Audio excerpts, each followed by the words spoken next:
ya berusaha untuk membuat rumah kita ini menjadi rumah yang sejuk, membuat lingkungan tempat kita kerja atau tempat kita kuliah itu menjadi tempat yang sehat.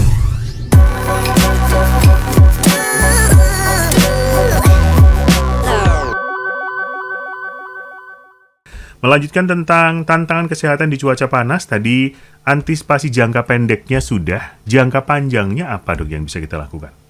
Jangka panjangnya ya menjaga lingkungan. Menjaga Karena lingkungan sebenarnya tadi ya.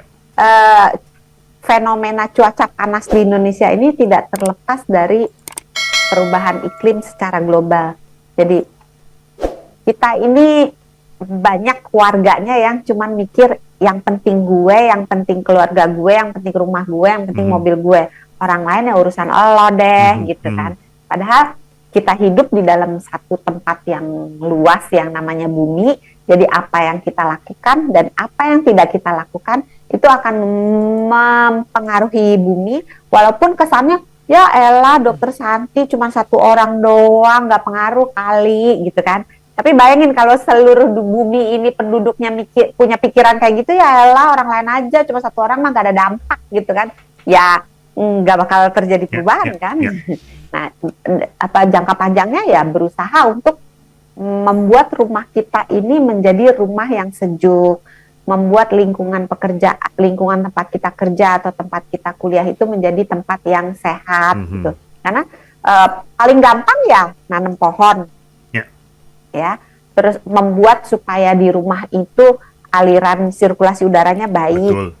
Kemudian menghindari adanya genangan-genangan air di mana-mana gitu. Karena genangan air itu memantulkan cahaya matahari yang juga memantulkan ultraviolet yang ada di dalam cahaya matahari itu, sehingga tidak hanya genangan air, jadi kalau kita di dekat sungai atau di laut, pokoknya air itu memantulkan cahaya sinar matahari yang di dalamnya juga ikut si ultravioletnya. Jadi efeknya lebih parah untuk kulit, untuk mata gitu. Terus pasir juga memantulkan. Jadi segala sesuatu yang bisa memantulkan cahaya itu biasanya juga memantulkan ultraviolet yang ada di dalam cahaya matahari itu, walaupun kita nggak melihat. Jadi sebenarnya ketika siang-siang panas itu di pantai lebih berbahaya dok ya? Iya. Oke. Baik. Semoga cukup jelas, sahabat-sahabat Sonora. Saya bacakan pertanyaan Anda yang juga semoga semakin memperjelas obrolan kita di malam hari ini. Selamat malam Pak Sugeng. Dokter menggunakan sunblock badan dan muka. Apakah harus dibedakan produknya?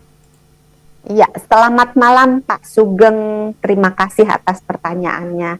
Sebetulnya sunblock itu kalau untuk perempuan ada yang khusus untuk wajah, ada yang khusus untuk badan. Jadi dilihat peruntukannya, biasanya di kemasannya ditulis gitu, apakah ini boleh untuk wajah atau enggak. Tinggal Pak Sugeng baca di kemasannya peruntukannya untuk kulit wajah atau hanya untuk badan aja atau hanya untuk wajah aja atau karena biasanya dicantumkan ini memang khusus untuk wajah atau bisa untuk badan, tapi pada umumnya bisa untuk wajah dan badan.